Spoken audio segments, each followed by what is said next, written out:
السلام علیکم ورحمۃ اللہ تعالی وبرکاتہ۔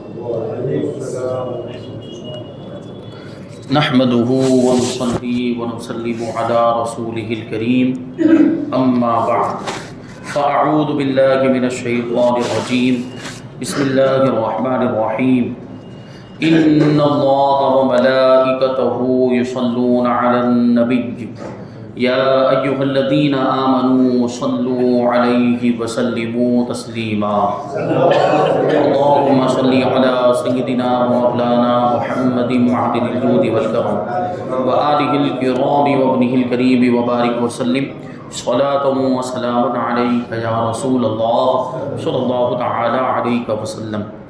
سورہ بقرہ آیت نمبر 227 کی تفسیر ہے۔ اللہ تبارک و تعالی ارشاد فرماتا ہے وَإِنْ عَزَمُوا الطَّلَاقَ فَإِنَّ اللَّهَ سَمِيعٌ عَلِيمٌ، اور اگر وہ طلاق کا پختہ ارادہ کر لے تو اللہ سننے والا جاننے والا ہے۔ اس آیت کریمہ میں طلاق کے بارے میں فرمایا جا رہا ہے، اور اس سے پہلے والی آیت کریمہ میں ایلا کا حکم بیان کیا گیا۔ ایلا کیا ہوتا ہے کہ 4 مہینے کے لیے یا ہمیشہ کے لیے اپنی بیوی سے صحبت نہ کرنے کی قسم کھا لے، تو 4 مہینے کے اندر اگر وہ صحبت کر لیتا ہے تو اس کی یہ قسم ٹوٹ جائے گی، اس کو کفارہ ادا کرنا پڑے گا، اور 4 مہینے گزر گئے تو عورت پر ایک طلاق بائن پڑ جائے گی، وہ نکاح سے نکل جائے گی۔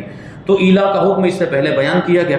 اب یہاں پہ کہتے ہیں کہ اگر وہ لوگ یعنی شوہر طلاق کا پختہ ارادہ کر لیں تو اللہ سننے والا جاننے والا، یعنی اللہ تعالیٰ سے کوئی بھی چیز پوشیدہ نہیں ہے۔ تو یہاں یہ جو فرمایا گیا کہ وہ اگر پختہ ارادہ کر لیں طلاق کا، اس کے بارے میں فرماتے ہیں کہ زمانہ جاہلیت میں لوگوں کا یہ معمول تھا، یہ طریقہ تھا کہ اپنی عورتوں سے مال طلب کرتے، اور اگر وہ دینے سے انکار کرتی تو 1 سال 2 سال 3 سال یا اس سے زیادہ عرصہ ان کے پاس نہ جانے اور صحبت ترک کرنے کی قسم کھا لیتے، یعنی اپنی بیویوں سے مال کا مطالبہ کرتے تھے لالچ کی بنیاد پر کہ وہ بیویاں ان کو مال لا کر دیں، اور اگر وہ مال نہیں دیتی تھی تو 1 سال 2 سال یا 3 سال یا اس سے بھی زیادہ عرصے تک اپنی بیوی سے صحبت نہ کرنے کی قسم کھا لیتے اور انہیں پریشانی میں چھوڑ دیتے۔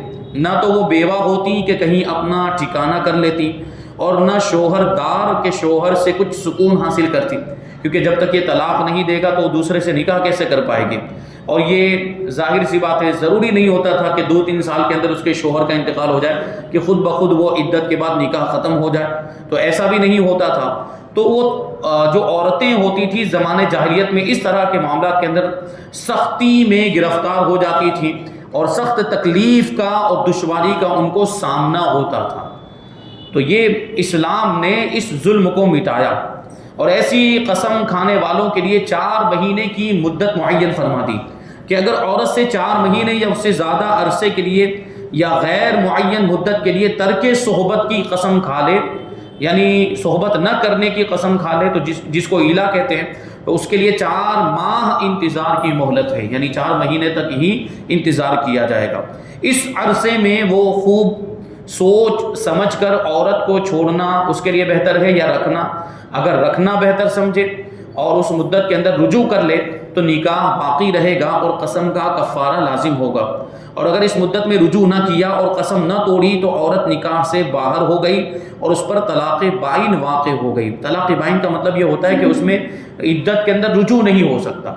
طلاق رجعی کے اندر یہ ہوتا ہے کہ عدت کے اندر رجوع ہو سکتا ہے، رجعت ہو سکتی ہے، وہ یہ کہہ دے گواہوں کی موجودگی میں کہ میں نے اپنی بیوی کو واپس لیا، میں نے اپنی بیوی کو لوٹایا، میں نے رجوع کیا، میں نے رجعت کی، اس طرح کے الفاظ بول دے تو بغیر نکاح کے طلاق رجعی کی صورت میں عورت پھر سے اس کی بیوی بن جاتی ہے، اور پھر وہی میاں بیوی والے تعلقات۔ یہ تو قول کے ذریعے۔ اگر طلاق رجعی کی عدت میں فعل کے ذریعے بھی رجعت کی، فعل کے ذریعے رجعت کی کا کیا مطلب ہوا کہ کوئی ایسا عمل کر لیا، کوئی ایسا کام کر لیا جو خاص طور پر میاں بیوی کے درمیان ہی ہوتا ہے یا میاں بیوی کے درمیان ہی ہو سکتا ہے، جیسے بوسہ لے لیا یا فعل مخصوص کر لیا، تو ایسی صورت میں خود بخود رجعت ہو جائے گی، اب اگرچہ زبان سے کچھ نہ بولا ہو۔ تو یہاں پر طلاق بائن کے بارے میں کہہ رہے ہیں، طلاق بائن میں رجعت نہیں ہو سکتی، طلاق بائن میں نکاح ختم ہو جاتا ہے۔ تو یہاں جو 4 مہینے کی مدت بیان کی قسم کھائی، پھر 4 مہینے کی مدت گزر گئی اور 4 مہینے کے اندر اس نے اپنی بیوی سے صحبت نہیں کی تو اس کی بیوی نکاح سے نکل جائے گی، اس پر طلاق بائن واقع ہو جائے گی۔ اور طلاق بائن کا حکم یہ ہے کہ اگر 1 طلاق ہے یا 2 طلاق ہے تو اس کے بعد اگر بیوی کو رکھنا چاہتا ہے تو نیا نکاح کرنا پڑے گا نئے مہر کے ساتھ۔ طلاق بائن کی صورت میں اگر بیوی کو پھر اپنے پاس رکھنا چاہتا ہے تو ایسی صورت میں نئے مہر کے ساتھ نیا نکاح کرنا پڑے گا۔ یہ حکم بھی عورتوں پر اسلام کے احسانات میں سے ایک احسان اور حقوق نسواں کی پاسداری کی علامت ہے۔ یہ جو آج کہا جاتا ہے نا وومن رائٹس، عورتوں کے حقوق کی بات کی جاتی ہے، اسلام کے اندر دیکھیں اسلام نے عورتوں پر کیسا احسان کیا۔ ان پر ظلم ہوتا تھا، اسلام نے اس ظلم کو مٹایا ہے اور عورت کے حقیقی مقام و مرتبے کو لوگوں کے سامنے ظاہر کیا ہے۔ تو یہ اسلام کا احسان ہے عورتوں پر۔ آیت نمبر 228، والمطلقات يتربصن بأنفسهن 3 قروء ولا يحل لهن أن يكتمن ما خلق الله في أرحامهن إن كن يؤمن بالله واليوم الآخر وبعولتهن أحق بردهن في ذلك إن أرادوا إصلاحا ولهن مثل الذي عليهن بالمعروف وللرجال عليهن درجة والله عزيز حكيم۔ اور طلاق والی عورتیں اپنی جانوں کو 3 حیض تک روکے رکھیں، یعنی اپنے آپ کو، اپنی جانوں کو مطلب اپنے آپ کو 3 حیض تک روکے رکھیں۔ یہ عدت کا بیان ہو رہا ہے، عدت جو ہوتی ہے وہ 3 حیض تک ہوتی ہے، اور دوسری عدتیں بھی ہیں، ابھی اس کی تفصیل آگے آئے گی۔ اور انہیں حلال نہیں کہ اس کو چھپائیں جو اللہ نے ان کے پیٹ میں پیدا کیا ہے، اگر اللہ اور قیامت پر ایمان رکھتی ہیں اور ان کے شوہر اس مدت کے اندر انہیں پھیر لینے کا حق رکھتے ہیں، اگر وہ اصلاح کا، خیر خواہی کا ارادہ رکھتے ہوں۔ اور عورتوں کے لیے بھی مردوں پر شریعت کے مطابق ایسے ہی حق ہے جیسا ان کا عورتوں پر حق ہے، اور مردوں کو ان پر فضیلت حاصل ہے اور اللہ غالب حکمت والا ہے۔ اس آیت کریمہ میں مطلقہ عورتوں کی عدت کا بیان ہے۔ مطلقہ مطلب جس کو طلاق دے دی گئی ہو، طلاق شدہ عورتوں کی عدت کا بیان ہے۔ جن عورتوں کو ان کے شوہروں نے طلاق دی ہو، اگر وہ شوہر کے پاس نہ گئی ہو اور ان سے خلوت صحیحہ بھی نہ ہوئی تھی، کیا مطلب ہوا؟ کبھی تو ایسا ہوتا ہے کہ نکاح ہو جاتا ہے لیکن رخصتی ہی نہیں ہوتی۔ ایسی صورت میں اگر طلاق ہو گئی کہ رخصتی ہوئی ہی نہیں، یعنی عورت شوہر کے پاس گئی ہی نہیں، تو ہم بستری کا سوال ہی نہیں اٹھتا ہے، دخول کا، خلوت صحیحہ کا سوال ہی نہیں پیدا ہوتا ہے۔ تو ایسی صورت میں اگر طلاق ہو جائے تو کوئی عدت نہیں ہے، ایسے میں وہ فوراً نکاح سے باہر ہو جائے گی۔ اسی طریقے سے گئی تو صحیح لیکن خلوت صحیحہ نہیں ہوئی۔ خلوت صحیحہ کا مطلب صحیح طور پر تنہائی ہونا، دونوں کے درمیان، میاں بیوی کے درمیان اس طریقے سے تنہائی ہو جانا کہ کوئی رکاوٹ نہ ہو، یعنی ہم بستری سے روکنے والی پھر وہاں پر کوئی چیز نہ پائی جاتی ہو، نہ طبیعت کے اعتبار سے، نہ شریعت کے اعتبار سے، نہ احساس کے حسی اعتبار سے بھی کوئی چیز۔ جیسے کبھی کوئی بیماری ہوتی ہے تو بیماری کی وجہ سے آدمی صحبت نہیں کر پاتا ہے تو یہ ایک رکاوٹ ہو گئی، اور کبھی شریعت کی طرف سے کوئی ممانعت پائی جاتی ہے، کوئی روکنے والی چیز پائی جاتی ہے، جیسے عورت حیض کی حالت میں ہے تو یہ شریعت کی طرف سے ایک رکاوٹ ہے، تو اس میں بھی وہ خلوت صحیحہ نہیں ہو پائے گی، اور بھی اس کی صورتیں ہو سکتی ہے۔ بہرحال خلوت صحیحہ ہو جائے، یعنی وہاں پر صحبت سے دونوں تنہائی میں اس انداز میں ہو گئے کہ ان صحبت سے اور ہم بستری سے روکنے والی کوئی چیز نہیں، کسی بھی طرح کی، شریعت کے اعتبار سے بھی اور طبیعت کے اعتبار سے بھی، حسی اعتبار سے بھی، کسی بھی اعتبار سے وہ صحبت سے روکنے والی کوئی چیز نہیں، تو ایسی خلوت کو، ایسی تنہائی کو خلوت صحیحہ کہا جاتا ہے۔ اور خلوت صحیحہ ہو جائے، اب اگرچہ وطی نہ ہوئی ہو، ایسی صورت میں اگر طلاق ہوتی ہے تو پھر عدت گزارنی پڑے گی۔ ایسی صورت میں اگر طلاق خلوت صحیحہ کے بعد، اب اگرچہ ہم بستری نہ بھی ہوئی ہو لیکن خلوت صحیحہ ہو گئی، کیونکہ خلوت صحیحہ پر ہی ہم بستری کا دار و مدار ہے، وہ ایسی تنہائی ہو گئی تو اسی کو ہم بستری کے قائم مقام مان لیا جائے گا، کیونکہ وہاں صرف 2 لوگ ہوتے ہیں، دوسرے لوگ تو ہوتے نہیں، کیسے پتہ چلے گا کہ ہم بستری ہوئی ہے کہ نہیں ہوئی؟ بس خلوت صحیحہ ہو گئی، اسی کو مان لیا جائے گا کہ ہم بستری ہو گئی۔ اب اگرچہ حقیقت میں نہ بھی ہوئی ہو، پھر بھی حکم یہی لگے گا کہ اب ایسی صورت میں طلاق ہوتی ہے تو عدت گزارنی پڑے گی۔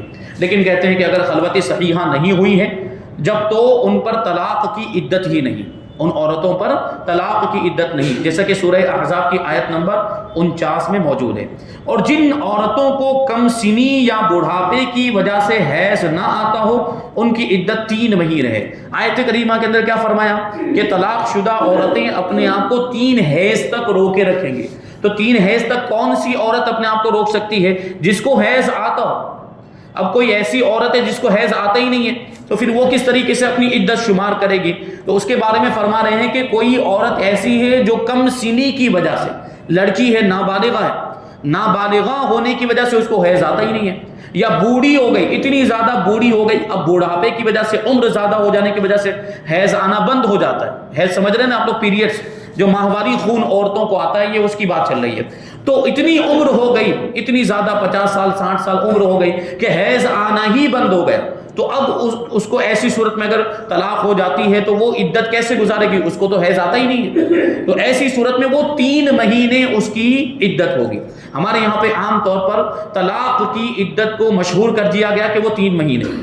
یہ 3 مہینے کب ہے؟ جب حیض نہیں آتا ہے، جب حیض کے ذریعے اس کو شمار نہیں کیا جا سکتا ہے۔ یہ تو یا تو عورت نابالغ ہو، یہ تو عام طور پر ہمارے یہاں پہ اب ہوتا ہی نہیں ہے کہ نابالغہ ہونے کی حالت ہی میں کسی لڑکی کا نکاح کر دیا گیا ہو، یہ بہت کم ہوتا ہے، تو وہ تو سوال ہی نہیں آئے گا۔ بڑھاپے والی بات آ سکتی ہے کہ بڑھاپے کی وجہ سے حیض آنا بند ہو گیا، تو اب وہاں پر 3 مہینے کے ذریعے وہ اپنی عدت کو مکمل کرے گی، ورنہ عام طور پر عدت جو ہوتی ہے وہ 3 حیض ہے، یہ بات ذہن میں رہنی چاہیے۔ 3 حیض، اب آپ کہیں گے کہ 3 حیض بھی تو 3 مہینے میں ہی آتے، تو 3 مہینے بول دینے میں کیا ہے؟ ایسا نہیں ہے، کبھی ایسا ہوتا ہے، بعض خواتین ایسی ہوتی ہیں کہ جن کو ان کا جو حیض ہوتا ہے وہ ڈیلے ہو جاتا ہے، ملتوی ہو جاتا ہے، اس میں وقفہ زیادہ ہو جاتا ہے۔ کبھی کسی خاتون کو 2 مہینے میں ایک مرتبہ حیض آتا ہے، کبھی کسی خاتون کو 3 مہینے میں ایک مرتبہ حیض آتا ہے، تو اب ان کی عدت 3 مہینے میں اگر ایک مرتبہ حیض آیا تو ان کی عدت کب مکمل ہوگی؟ 9 مہینے میں مکمل ہوگی، اور 2 مہینے میں اگر ایک مرتبہ حیض آ رہا ہے تو کتنے مہینے میں عدت مکمل ہوگی؟ 6 مہینے میں مکمل ہوگی۔ تو وہاں حیض ہی کا اعتبار کرنا پڑے گا، وہاں حیض ہی کو دیکھا جائے گا۔ جس عورت کو حیض آتا ہے، اگرچہ لیٹ آتا ہے، تاخیر سے آتا ہے، لیکن حیض ہی کا اعتبار ہو بھی سکتا ہے کہ 6 مہینے میں ایک بار آتا ہے، تو 18 مہینے کی عدت ہو جائے گی۔ کتنے مہینے کی ہو جائے گی؟ تو وہاں جہاں حیض آتا ہے وہاں حیض ہی کا اعتبار ہوگا۔ یہ کہہ دینا کہ جو طلاق کی عدت وہ 3 مہینے، یہ غلط ہے۔ 3 مہینے کہاں پر ہے؟ جہاں حیض نہیں آتا، کم عمری کی وجہ سے، نابالغ ہونے کی وجہ سے حیض نہیں آتا، یا بڑھاپے کی وجہ سے، تو وہاں جو عدت ہوگی وہ 3 مہینے۔ ایک اور فرماتے ہیں کہ جو حاملہ ہو، حاملہ تھی عورت، پریگننٹ تھی، اور ایسی صورت میں اس کو طلاق دے دی گئی تو اس کی عدت کیا ہوگی؟ کیونکہ حاملہ کو بھی حیض نہیں آتا ہے، تو اس کے بارے میں کہتے ہیں کہ ان کی عدت بچہ جننا ہے۔ اب جب بھی وہ بچہ جن دے گی، جب بھی بچہ پیدا ہو جائے گا، اس کی عدت خود بخود مکمل ہو جائے گی۔ بلکہ اس میں تو یہاں تک فرمایا گیا حاملہ عورت کے بارے میں کہ جو شوہر کی وفات والی جو عدت ہوتی، وفات والی عدت کے اندر بھی، وہاں پر بھی اگر عورت حاملہ ہے اور ایسی صورت میں شوہر کا انتقال ہو گیا ہے تو وہاں پر پھر اب وہ 4 مہینے 10 دن والی عدت نہیں رہے گی، وفات کی عدت، وہاں پر بھی وہ عدت کنورٹ ہو کے وہ وضع حمل ہو جائے گی، یعنی بچہ جننا اس کی پھر عدت ہو جائے گی۔ وہاں تو یہاں تک فرمایا گیا ہے کہ عورت حاملہ تھی اور شوہر کا انتقال ہو گیا، اور شوہر کو ابھی سریر یعنی تختے کے اوپر رکھا ہوا ہے، وہ نہلانے کے لیے، غسل دینے کے لیے اس کو تختے کے اوپر رکھتے ہیں، ابھی وہ تختے کے اوپر ہی تھا، ابھی نہ نماز جنازہ پڑھی گئی، نہ غسل دیا گیا، نہ کفن دیا گیا، نہ اس کو دفنایا گیا، کچھ بھی نہیں ہوا ہے، اور اسی دوران اگر اس کا بچہ پیدا ہو گیا وہیں پر اس کی عدت مکمل ہو جائے گی۔ کیوں؟ کیونکہ حاملہ کی جو عدت بتائی گئی وہ وضع حمل ہے، اور وضع حمل ہو گیا ہے، قرآن کے اندر، قرآن مجید کے اندر ارشاد فرما دیا گیا۔ تو حاملہ کے بارے میں مطلقاً یہ بات ذہن میں رہنی چاہیے کہ حاملہ اگر عورت ہے، اب اس کو چاہے طلاق ہو گئی ہو، یہ طلاق کی عدت ہو، یا جو ہے کہ اس کے شوہر کا انتقال ہو گیا، یہ وفات کی عدت ہو، دونوں صورتوں میں اس کے لیے جو عدت ہے وہ کیا ہے؟ وضع حمل، بچے کا پیدا ہو جانا۔ تو بچہ جب بھی پیدا ہوگا اس کی عدت مکمل ہو جائے گی، جیسا کہ ان دونوں کی عدتوں کا بیان سورہ طلاق کی آیت نمبر 4 میں ہے۔ اور جس کا شوہر فوت ہو جائے، جس کے شوہر کا انتقال ہو جائے، اگر وہ حاملہ ہے تو اس کی عدت بھی بچہ جننا ہے، جیسا کہ اوپر بیان ہوا۔ اور اگر فوت شدہ کی بیوی حاملہ نہ ہو، یعنی انتقال کرنے والے کی بیوی حاملہ نہ ہو، تو اس عورت کی عدت 4 مہینے 10 دن ہے۔ 4 مہینے، اب یہ بھی وہ 4.25 مہینے 4.25 مہینے لوگوں نے چلایا ہوا، وہ بھی بات سمجھ میں نہیں آتی۔ 4.25 نہیں، 4 مہینے 10 دن قرآن مجید کے اندر یہ الفاظ آئے ہیں کہ وہ اپنے آپ کو 4 مہینے 10 دن تک روکے رکھے. 4 اشہر و عشرہ یہ الفاظ قرآن مجید کے اندر ہے. 4 مہینے 10 دن پورے ہونے چاہیے. اور یہ بھی دیکھیں جہاں پر بھی مہینے یا تاریخ وغیرہ کا ذکر آتا ہے شرعی احکام کے اندر اور اسلام کے احکام کے اندر مسائل کے اندر، وہاں کون سی تاریخ مراد ہوتی ہے، کون سا مہینہ مراد ہوتا ہے؟ اسلامی تاریخ اور اسلامی مہینے مراد ہوتے ہیں، یعنی چاند کی تاریخ، قمری تاریخ مراد ہوتی ہے. ایسی صورت میں اسلام کے احکام کے اندر، شریعت کے مسائل کے اندر آپ انگریزی تاریخ کا اعتبار نہیں کر سکتے، بلکہ انگریزی تاریخ، شمسی تاریخ کا اعتبار کرنا مسائل اور احکام شریعہ کے اندر حرام ہے. آپ اس کا اعتبار کر ہی نہیں سکتے. تو آپ کو یہاں پر کون سی تاریخ دیکھتی ہے؟ اسلامی تاریخ، چاند والی تاریخ. ابھی آپ کو 4 مہینے شمار کرنے ہیں تو چاند کے اعتبار سے کبھی 29 کا ہوتا ہے، کبھی 30 کا ہوتا ہے. اگرچہ 29 کا ہو رہا ہے لیکن وہ 1 مہینہ مکمل ہو گیا. تو اس طریقے سے 2 مثال کے طور پر 2 29 کے ہوئے، 2 30 کے ہوئے، تو اس طرح وہ 4 مہینے مکمل ہو چکے. اب آپ کو 30 مکمل کرنا ضروری نہیں ہے. 29 کے اعتبار سے بھی مہینہ مکمل ہو گیا ہے تو وہ 1 مہینہ پورا مان لیا جائے گا. اور اس طریقے سے 30 کا مہینہ، یہ 4 مہینے ہو جائے، اس کے علاوہ 10 دن اور عدت میں بیٹھے تو یہ وفات کی جو عدت ہے، اگر عورت حاملہ نہ ہو، یہ 4 مہینے 10 دن اس کی عدت اس طریقے سے مکمل ہوگی. تو ہر جگہ پہ شرعی احکام میں یہ اسلامی تاریخ، چاند کی تاریخ کا اعتبار ہوگا. تو وہ عورت جو حاملہ نہ ہو اور شوہر کا انتقال ہو گیا ہو تو اس عورت کی عدت 4 مہینے 10 دن ہے، جیسا کہ سورہ بقرہ آیت نمبر 234 میں آگے آ رہا ہے. مذکورہ بالا عورتوں کے علاوہ باقی جو آزاد عورتیں ہیں، یہاں ان کی عدت اور طلاق کا بیان ہے کہ ان کی عدت 3 حیض ہے. ان کی عدت 3 حیض ہے، جو اوپر آیت کریمہ کے اندر آپ نے سماعت کیا. اور یہ جو فرمایا گیا کہ ان کے لیے حلال نہیں کہ ان کے پیٹ میں اللہ نے جو پیدا کیا ہے اس کو نہ چھپائے. تو جس چیز کا چھپانا حلال نہیں ہے وہ یا تو حمل ہے اور حیض کا خون ہے. یعنی پیٹ میں اللہ تبارک و تعالیٰ نے جو بچہ ان کے رکھا ہے اس کو چھپائے نہ، وہ ظاہر کر دے کہ میرے پیٹ میں بچہ ہے، تبھی تو عدت وغیرہ کے احکام معلوم ہو سکیں گے.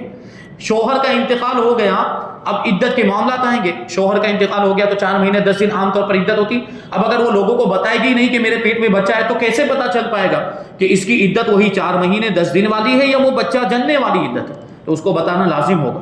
اسی طریقے سے حیض، وہ طلاق کے اندر بھی یہی معاملہ ہوگا. طلاق دے دی شوہر نے، اب اس کے پیٹ میں بچہ ہے تو اس پر لازم ہے کہ وہ بتائے، کیونکہ اگر بچہ نہیں ہوگا تو اس کی جو عدت ہے وہ 3 حیض کے ذریعے شمار ہوگی، اور بچہ ہوگا تو پھر وہی بچہ جننا اس کی عدت ہو جائے گی. تو بتانا لازم اور ضروری. اس کے لیے چھپانا جائز نہیں ہے، چھپانا حلال نہیں ہے. اس کے پیٹ میں بچہ یا حیض کا خون ہے کا مطلب کیا ہے کہ حیض اس کا شروع ہو چکا ہے، حیض اس کو جاری تھا تو وہ بتانا لازم اور ضروری، کیونکہ اس حیض پر دار و مدار ہوگا. اسی حیض کے اندر حالانکہ طلاق دینا جائز نہیں ہے، طلاق جو ہے پاکی کے ایام میں دی جائے گی. لیکن مان لیجئے کہ کسی نے حیض کے دنوں میں ہی طلاق دے دی تو اب یہ والا حیض عدت میں شمار نہیں ہوگا. اب ایک پاکی کے دن آئیں گے، اس کے بعد جو حیض آئے گا وہ پہلا حیض مانا جائے گا، پھر پاکی کے دن آئیں گے، پھر جو حیض آئے گا وہ دوسرا مانا جائے گا، پھر پاکی کے دن آئیں گے، پھر جو حیض آئے گا وہ تیسرا حیض مانا جائے گا، یہاں تک کہ وہ مکمل ہو جائے تب جا کے اس کی عدت پوری ہوگی. تو اس وجہ سے اس کو چھپانے سے منع فرمایا جا رہا ہے کہ حیض آ رہا ہو، حیض کے خون کو بھی نہ چھپانا چاہیے. اور اسی طریقے سے اگر پیٹ میں بچہ ہے، وہ حاملہ ہو چکی ہے، تو اپنے حمل کو بھی نہیں چھپانا چاہیے.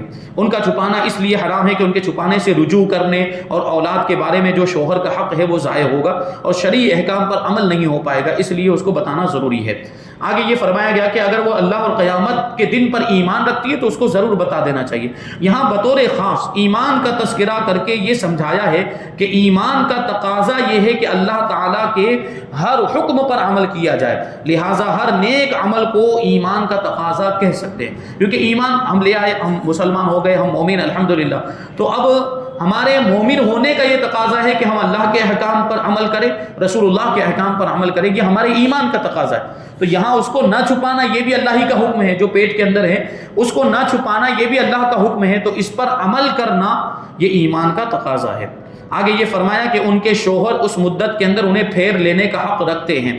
شوہروں کو رجعی طلاق میں عدت کے اندر رجوع کا حق حاصل ہوتا ہے. میں نے ابھی کہا کہ صریح الفاظ میں، صاف الفاظ جو طلاق کے لیے ہی بنائے گئے، ایسے الفاظ جیسے لفظ طلاق ہی لے لیجئے، اور کسی دوسری زبان کے اندر ایسا لفظ ہے جو طلاق کے لیے ہی استعمال ہوتا ہے، جیسے انگلش کے اندر ڈیورس استعمال ہوتا ہے، گجراتی کے اندر فارغتی استعمال ہوتا ہے، اسی طرح کسی دوسری زبان کے اندر کوئی ایسا لفظ ہے جو طلاق کے لیے ہی بنایا گیا اور طلاق کے لیے ہی استعمال ہوتا ہے. ان الفاظ کے ذریعے جب طلاق دی جائے گی تو عام طور پر وہ طلاق جو ہوتی ہے وہ طلاق رجعی ہوتی ہے. طلاق رجعی کا مطلب میں نے بتایا کہ عدت کے اندر رجوع ہو سکتا ہے. عدت کے اندر شوہر اپنی بیوی کو واپس لے سکتا ہے، اور واپس لینے کے 2 طریقے بتائے گئے۔ تو آیت میں ارادو کے لفظ سے اگر وہ اصلاح چاہیں، یہ مذکر کے الفاظ ہیں، نر کی طرف اشارہ ہے، یعنی مرد کی طرف اشارہ ہے کہ اگر شوہر اصلاح چاہیں، آپس میں میل اور ملاپ چاہیں، تو یہاں پہ دیکھیں شوہروں کی طرف ہے، شوہروں کی رضامندی کا اس میں ذکر ہے، لیکن عورتوں کی رضامندی کا کوئی ذکر نہیں۔ اس کا کیا مطلب ہوا کہ رجعت کرنے میں شوہر کی رضامندی تو دیکھی جائے گی کہ وہ رجعت کرنے پر راضی ہے کہ نہیں راضی ہے، بیوی کی رضامندی نہیں دیکھی جائے گی، یعنی بیوی اگرچہ رجعت پر راضی ہو یا نہ راضی ہو، وہ شوہر رجعت کر سکتا ہے، رجوع کر سکتا ہے۔ تو ارادو کے لفظ سے یہ بھی معلوم ہوا کہ طلاق رجعی میں رجوع کے لیے عورت کی مرضی ضروری نہیں، صرف مرد کا رجوع کافی ہے۔ ہاں، ظلم کرنے اور عورت سے اپنے انتقام کی آگ بجھانے کے لیے رجوع کرنا سخت برا ہے۔ یہ سوال آ سکتا ہے کہ پھر عورت کی رضامندی ضروری نہیں ہے تو وہ تو طلاق دے گا پھر رجعت کر لے گا، پھر طلاق دے گا پھر رجعت کر لے گا، تو یہ تو بیوی پر ظلم ہوتا رہے گا، کبھی ظلم کرنے کے لیے ایسا کر رہا ہے یا یہ کہ بدلہ لینے کے لیے ایسا کر رہا ہے، تو ایسی صورت میں تو یہ بہت بڑا جرم ہو جائے گا، بہت بری بات ہے۔ بہرحال یہاں پر بھی ایک صورت ہے کہ وہ 2 مرتبہ ہی ایسا کر سکے گا۔ پہلے یہ آگے یہ بات آئے گی، زمانے جاہلیت میں ایسا کرتے تھے کہ یہ سلسلہ چلتا تھا، طلاق دے دیتے تھے، پھر جب عدت مکمل ہونے والی ہوتی، مکمل ہونے کے قریب ہوتی تو وہ لوگ رجوع کر لیتے تھے، پھر سے بیوی نکاح میں آ جاتی تھی، پھر ظلم کرتے، ستم کرتے تھے، ستاتے تھے، پھر طلاق دے دیتے تھے، پھر جب عدت پوری ہونے والی ہوتی تو پھر رجوع، ایسا سلسلہ چلتا رہتا۔ اسلام نے اس کو بھی ختم کر دیا۔ اسلام نے اب 2 مرتبہ تک کی اجازت رکھی ہے رجوع کرنے کی، رجعت کرنے کی۔ ایک طلاق دے دی ہے تو رجعت ہو سکتی ہے، 2 طلاق دے دی تو رجعت ہو سکتی ہے، لیکن تیسری دے دی تو رجعت نہیں ہو سکتی۔ اب تو عورت مغلظہ ہو جائے گی، حرمت غلیظہ کے طور پر نکاح سے باہر ہو جائے گی، اب حلالے کے بغیر اس کو اپنے نکاح میں لا ہی نہیں سکتا ہے۔ تو یہ اسلام کا ایک دوسرا احسان عورتوں پر ہے۔ رجوع اصلاح کی نیت سے ہونا چاہیے۔ افسوس کہ ہمارے یہاں پہ اس جہالت کی بھی کمی نہیں، بیویوں کو ظلم و ستم اور سسرال سے انتقام اور بدلہ لینے کا ذریعہ بنایا جاتا ہے، حتیٰ کہ بعض اوقات تو شادی ہی اس نیت سے کی جاتی ہے، اور بعض اوقات رجوع اس نیت سے کیا جاتا ہے کہ ہم ظلم کریں گے یا معاذ اللہ بدلہ لیں گے۔ یہ سب زمانے جاہلیت کے مشرکوں کے افعال ہے۔ اب آگے عورتوں کے اور مردوں کے کچھ حقوق بیان کریں گے، اور اس کے بعد آنے والی آیت کریمہ میں رجوع اور خلا کا ذکر ہوگا۔ اللہ تبارک و تعالیٰ کی بارگاہ میں دعا ہے کہ جو کچھ بھی بیان ہوا اس پر ہم سب کو عمل کرنے کی توفیق عطا فرمائے، اور نور قرآن سے ہم سب کے دلوں کو روشن اور منور فرمائے۔ وما علینا الا البلاغ۔